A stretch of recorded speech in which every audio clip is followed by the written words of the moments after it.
continuando, né? A gente falou do transporte do oxigênio, agora vamos falar do transporte do CO2, né? Realizado também pela hemácia, pela hemoglobina, ela também vai exercer um papel aí crucial. E o oxigênio a gente viu que ele é transportado de duas formas, né? A oxihemoglobina, principalmente, 98%. Por isso, quando a gente fala em saturação do oxigênio, geralmente quando a gente pega um oxímetro e avalia, o oxímetro de dedo, que tem um infravermelhozinho, ele detecta o oxigênio que está principalmente ligado à hemoglobina. Por isso que ele dá geralmente 98% de saturação, né? O nosso valor referencial. E 2% vão dissolvidos no plasma, isso porque a gente tem essa baixa hidrossolubilidade da molécula gasosa, então ela tem meio dificuldade de ir nadando, ela não é uma boa nadadora, ela prefere de barquinho, né? Quem não? Bom, e o CO2 ele vai ter também algumas formas de ser transportado, tá? Então o oxigênio foram duas, o CO2 vão ser 3. Então vamos ver aqui, ó.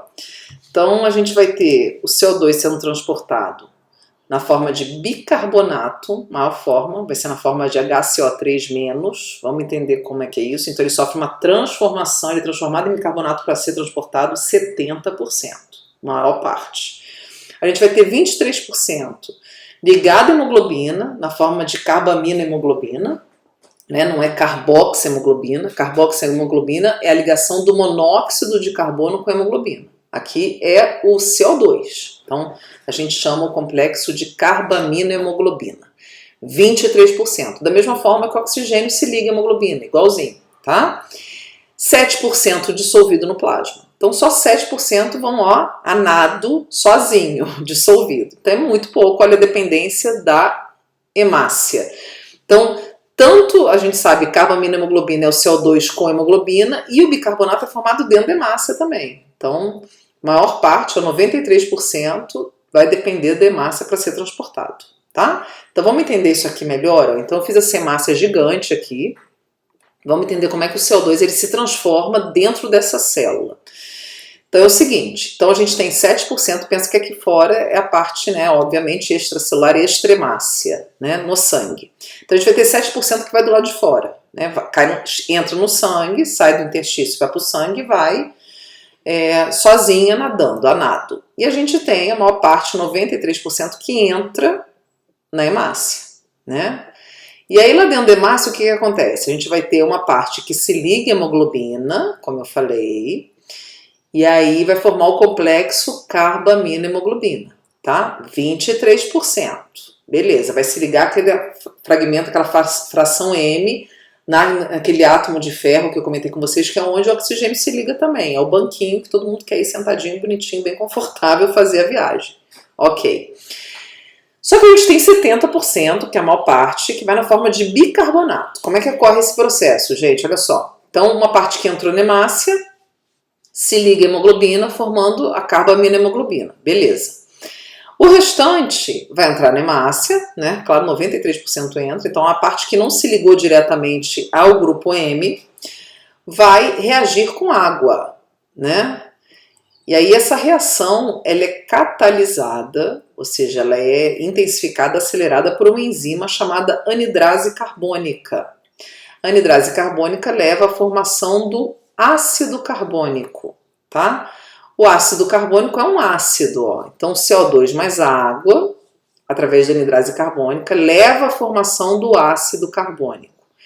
O ácido carbônico, ele dissocia, né, em bicarbonato e hidrogênio, ou seja, ele divide, ó, liberando HCO3 e o hidrogênio aqui, um hidrogênio fica sozinho, tá bom? Então, eu tenho a formação do bicarbonato. Essa reação é favorecida nesse sentido, à medida que eu tenho mais elementos de um lado, né? Isso é o equilíbrio das reações químicas. Então, aí as reações que se revertem. Então, eu tenho ela sendo conduzida mais para um lado, mais para esse lado de cá, mas ela pode reverter também. Isso vai depender da quantidade de elemento que eu tenho numa ponta e na outra. Se eu tenho mais aqui, eu tendo a ter a reação acontecendo mais nesse sentido do bicarbonato e hidrogênio, que é o que acontece lá no tecido, no interstício. Aí a gente vai ter o bicarbonato, ele sai da célula através de um transportador de membrana chamado trocador de cloreto, e ele recebe esse nome por quê? Porque o cloreto que está no plasma, ele entra na célula. E assim a gente não tem alteração de polaridade elétrica da célula, ou seja, sai um ânion e entra outro ânion, né? Sai um negativo e entra outro negativo, a gente não altera a polaridade da célula. Beleza, o hidrogênio, gente, ele tem afinidade, ele não pode ficar solto na célula, ele precisa ser, já que o bicarbonato saiu, o hidrogênio vai fazer o que da vida, né? Ele vai se ligar à hemoglobina, ele tem afinidade pela hemoglobina, como eu já falei para vocês, né? Então ele se liga à hemoglobina e vai sentadinho, bonitinho, fazendo a viagem, ó, ligado, formando um complexo com a hemoglobina. Viu que lindo? Então a enzima que é responsável por essa reação se chama anidrase carbônica. Essa enzima está presente apenas em dois tipos celulares, nas hemácias e nas células tubulares lá do néfron no rim, tá? No néfron renal a gente vai ter essa enzima também. Ela é muito importante, ela catalisa, ela acelera a ocorrência da reação entre gás carbônico e água. Ela é essencial, ela é responsável por 70% do transporte do CO2, ou seja, em favorecer a viagem do CO2 até o ponto de descarte, que é o alvéolo pulmonar, tá? Na eliminação de 70% desse CO2 do nosso corpo depende da anidrase carbônica. Então, é uma enzima crucial que vai estar no citoplasma das hemácias, tá ok? Bom, então as reações, né, no sentido da formação de carbaminohemoglobina, na formação do bicarbonato, e na formação desse complexo aí de hemoglobina e hidrogênio, vão acontecer aonde? No capilar intersticial, lá no tecido, né? Então, pensa que a hemácia é um transportador, né? Ela é um transportador que entrega o oxigênio e recolhe tudo aquilo que a célula não precisa. O que é tudo aquilo que a célula não precisa? Principalmente gás carbônico. E aí, dentro da hemácia, ela tem que fazer toda essa organização para estar transportando esse CO2. Né? Então o CO2, parte dele vai ligado à hemoglobina, outra parte é transformada em bicarbonato e que forma hidrogênio que também vai ligado à hemoglobina. Então a gente tem um carrinho arrumado, o botezinho, o barquinho está arrumado para a viagem. Então assim que as coisas se organizam ali dentro. Só que quando chega lá no alvéolo a gente precisa ter essa história toda revertendo. Por quê? Porque no alvéolo o que vai ser eliminado é o CO2, é a molécula gasosa, né? Então a gente não elimina através da ventilação bicarbonato e hidrogênio. A gente precisa ter essa história toda revertendo. E o CO2 que está ligado à hemoglobina, ele precisa se dissociar também. Então, a gente vai ter no capilar alveolar essas reações revertendo, uma reversão de reação. Então é o seguinte, ó. Então, o CO2, ele se desprende da hemoglobina, né?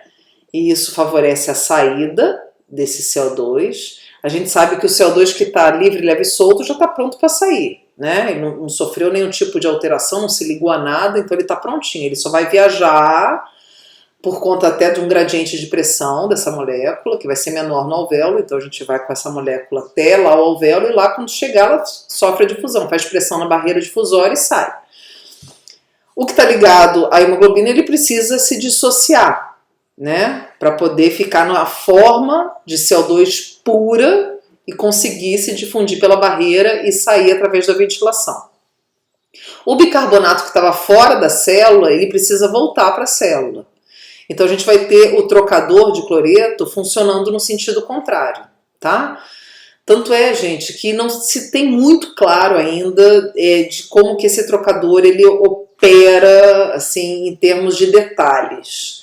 Mas o que se sabe é que a gente tem um teor de cloreto que é diferente quando a gente considera sangue venoso e sangue arterial.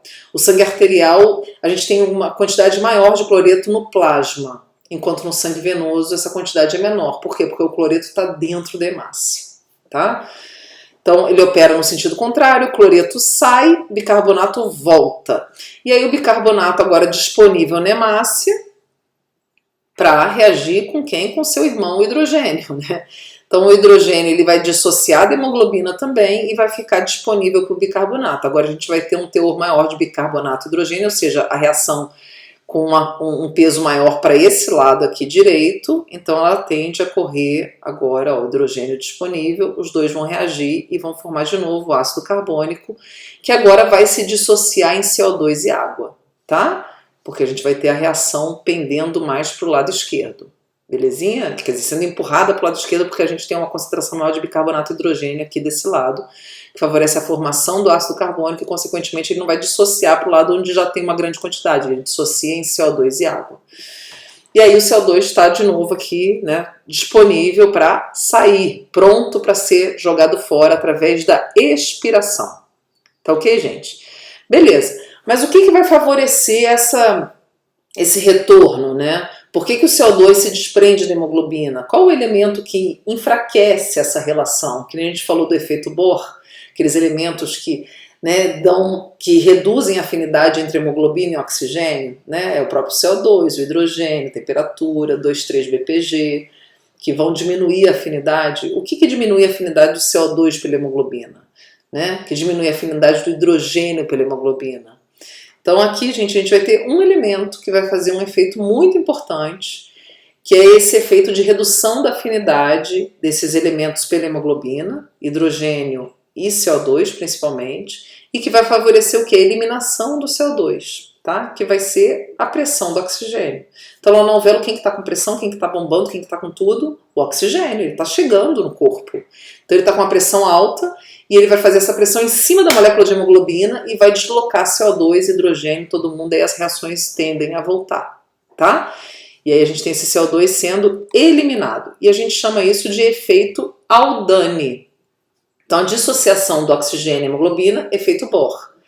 O efeito Aldani, ele envolve basicamente a dissociação do CO2 e do hidrogênio, e o hidrogênio vai ficar disponível para reagir, como a gente viu, com bicarbonato, liberando CO2 de novo, né, através do ácido carbônico. Então o efeito Aldani é o efeito que a gente diz que leva à eliminação do gás carbônico do organismo, tá? Então quem que promove o efeito Aldani? Um único fator, que é o oxigênio, mais precisamente a pressão parcial do oxigênio. Então aqui nesse gráfico, esse gráfico foi tirado do Guyton, no livro do Guyton, a gente consegue visualizar esse efeito, né? Então é o seguinte, quando a gente tem uma PO2 mais elevada, de 100, que é mais ou menos a PO2 que a gente tem aonde? Lá no alvéolo, a gente tende a diminuir a PCO2 no sangue e, consequentemente, diminuir o que é a concentração do CO2 no sangue. Por quê? Porque a PO2 elevada vai deslocar o gás carbônico que está ligado na hemácia e vai fazer com que ele se difunda, né? Ele vai se difundir naturalmente e vai sair através da expiração. Então, se a gente está com uma ventilação ok, bacana, a gente consegue manter os níveis de gás carbônico baixos no corpo, o que é bom, porque evita a ocorrência de acidose, né? Acidose, no caso aqui, seria respiratória. Quando o indivíduo está com comprometimento ventilatório, onde a PO2 ela não consegue se manter elevada, o que acontece? O CO2 vai ter dificuldade de ser eliminado. Na verdade, o CO2 não, o nosso corpo vai ter dificuldade em eliminar esse CO2 porque ele vai ficar grudado na hemoglobina.